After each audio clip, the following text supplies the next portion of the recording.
શ્રી સરસ્વતી મહિલા ધિરાણ અને ગ્રાહક સહકારી મંડળી લિમિટેડની વાર્ષિક સાધારણ સભા મળી. વોર્ડ નંબર 3ના ચૂંટાયેલા કોર્પોરેટરને સન્માનિત કરાયા. પાટણ શ્રી સરસ્વતી મહિલા ધિરાણ અને ગ્રાહક સહકારી મંડળીની વાર્ષિક સાધારણ સભા તથા વોર્ડ નંબર 3ના ચૂંટાયેલા કોર્પોરેટરનો સન્માન સમારોહ રવિવાર શહેરના પેસાતવાડા પાસે આવેલ વિઠ્ઠલવાડી ખાતે આયોજિત કરવામાં આવ્યો હતો. કાર્યક્રમની શરૂઆત મહાનુભાવોના વરદ હસ્તે દીપ પ્રાગટ્યથી કરવામાં આવી હતી. ત્યારબાદ મંડળીના વાર્ષિક અહેવાલને વંચાણે લઈ સર્વાનુમતે મંજૂર કરવામાં આવ્યો હતો.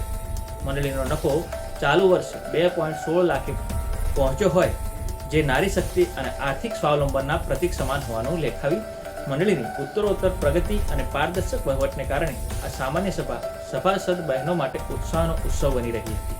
મંડળીની નીતિ નિયમો મુજબ આ સભામાં પ્રમુખ પદ માટે કોઈ નવી વરણી કરવામાં આવી ન હતી, પરંતુ ઉપરાંત સંસ્થાના મજબૂત વહીવટ માટે વિદ્યાબેન બારોટ, મેનેજિંગ ડિરેક્ટર ગૌતમભાઈ બારોટ,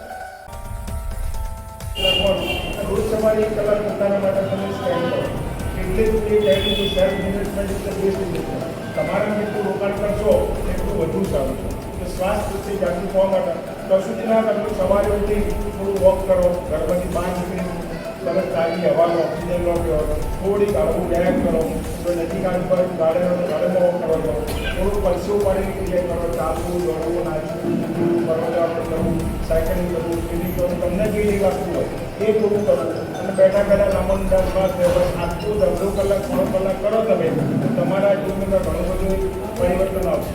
પ્રમુખ યોગિનીબેન વ્યાસ સક્રિય માર્ગદર્શક તરીકે સભામાં ઉપસ્થિત રહ્યા હતા. સભામાં રજૂ કરાયેલા નાણાકીય આંકડાઓ દર્શાવે છે કે મંડળીના મજબૂત આર્થિક સ્થિતિ તરફ આગળ વધી રહી છે, જેના કારણે સભાસદોની સંખ્યા 96થી વધીને 105 પર પહોંચી છે. જરૂરિયાતમંદ બહેનોને પગભર કરવા માટેનું ધિરાણ રૂપિયા 26.54 લાખથી વધારીને રૂપિયા 39.17 લાખ કરવામાં આવ્યું છે.